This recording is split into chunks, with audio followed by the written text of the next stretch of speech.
அந்த கம்ப்யூட்டர் கம்பெனில தரை துடைக்கிற வேலைக்காக ஒருத்தர் அப்ளை பண்றாரு. தரையெல்லாம் தொடச்சு காட்டுறாரு. நல்ல தரையை துடைக்கிறப்பா, யூ ஆர் அப்பாயிண்டட். உன்னுடைய அப்பாயின்மெண்ட் லெட்டர் அனுப்புறதுக்கு உன்னுடைய இமெயில் ஐடி சொல்லுப்பான்னு கேட்கறாங்க. அவர் சொல்றாரு, எனக்கு இமெயில் ஐடி இன்டர்நெட்லாம் கிடையாதுங்க அப்படின்றாரு. இமெயில் ஐடி இல்லையா? கம்ப்யூட்டர் கம்பெனிக்கு வேலைக்கு வர்ற உனக்கு இமெயில் ஐடி இல்லைன்னா எப்படிப்பா? யூ ஆர் ரிஜெக்டட் அப்படின்றாங்க. ஒரு இமெயில் ஐடி இல்லைன்றதுக்காக ரிஜெக்ட் பண்ணுவீங்களா? நமக்கு வாய்ப்புகள் மறுக்கப்படுதுன்னு வருத்தத்தோட போறாரு. கையில காசை பார்க்குறாரு. ஒரு 10 ரூபா தான் இருக்கு. இவர் என்ன பண்றாரு, அந்த 10 ரூபாய்க்கு மார்க்கெட்ல போய் வெங்காயம் வாங்கி வீடு வீடா விற்கிறாரு. 10 ரூபா 20 ரூபாய் ஆகுது. திரும்ப இந்த 20 ரூபாய்க்கு வெங்காயம் வாங்கி திரும்ப விற்கிறாரு.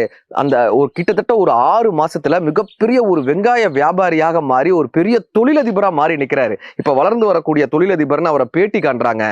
பேட்டி எல்லாம் முடிச்சதுக்கு அப்புறம் சொல்றாங்க, சார் இந்த பேட்டியை உங்களுக்கு நாங்க இமெயில்ல அனுப்புறோம் சார். நீங்க மிகப்பெரிய ஒரு தொழிலதிபராக வந்திருக்கீங்களே, உங்களுடைய இந்த பேட்டி உங்களுடைய இமெயில் அனுப்புறோம் சார். இப்போ அவர் சொல்றாரு, எனக்கு இமெயில் இன்டர்நெட்லாம் எனக்கு கிடையாதுங்க.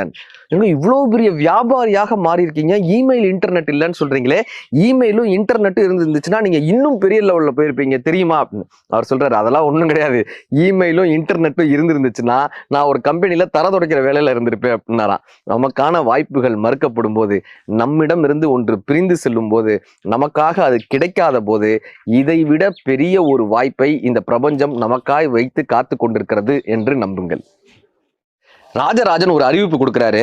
நாட்டில் உள்ள ஏழை மக்களுக்கு, அவர்களுடைய குடும்பத்திற்கு அரசாங்கம் பசுமாடுகளை வழங்கும். நீங்க பசுமாடுகளை பராமரித்து உங்களுடைய குடும்பத்தினுடைய வளர்ச்சிக்கும் வைத்துக்கொண்டு ஒவ்வொரு சன்னதிக்கும் அதிலிருந்து கிடைக்கக்கூடிய நெய்யை கொடுக்க வேண்டும். அதிலிருந்து தான் சன்னதியினுடைய தீபம் ஏற்ற வேண்டும்னு ஒரு உத்தரவு கொடுக்கிறாரு. சார், சதய விழா தொடங்குது. ஒரு சன்னதியில மட்டும் விளக்கெரியல. இவர் ஏன் விளக்கெரியலன்னு கேட்கிறாங்க. அரசு அதிகாரிகளா சொல்றாங்க, இது எழுவூர் மாறவனுக்கு சொந்தமான சன்னதி. இங்க அவன் தான் வந்து நெய் கொடுக்கணும். ஆனா 7 நாளா நெய் கொடுக்கல. அரசு ஓலை அனுப்பிச்சும் பதில் இல்லை. இப்ப ராஜராஜனே அங்க நேருக்கு போறாரு. அந்த வீடு குடிசை வீடா இருக்கு. உள்ள ஒரு சவள பிள்ளையோடு ஒரு அம்மா வெளியே வர்றாங்க. ஏன் விளக்கேத்தலன்னு இவர் கேட்கிறாரு. அந்த அம்மா சொல்றாங்க, எனக்கு காவேரியில ஏற்பட்ட வெள்ளத்துல என்னுடைய கணவரும் நீங்க கொடுத்த பசுமாடுகளும் போன மாசம் அடிச்சுட்டு போயிடுச்சு. அதுல இருந்து எங்க குடும்பம் வறுமையில தான் இருக்கு. அதனாலதான் ராஜா ஏத்த முடியல. இப்ப அவர் கேட்கிறாரு, போன மாசமே வெள்ளத்துல அடிச்சுட்டு போயிடுச்சு, ஆனா கடந்த 7 நாட்களாக தான் நீங்க விளக்கேத்தல, இத்தனை நாளா நீ என்னமா பண்ணன்னு. அந்த அம்மா சொல்றாங்க, என்னுடைய தாய்ப்பாலை விட்டு இத்தனை நாட்கள் நான் அந்த சன்னதியில் விளக்கேற்றி விட்டு வந்தேன். இப்பொழுது என்னுடைய தாய்ப்பாலும் மத்தி விட்டது. எனக்கு என்ன பண்றதுன்னு தெரியல அரசே. அதனாலதான் 7 நாள் விளக்கேற்ற முடியலன்னு. ராஜராஜன் அந்த தாயை வணங்குறாரு.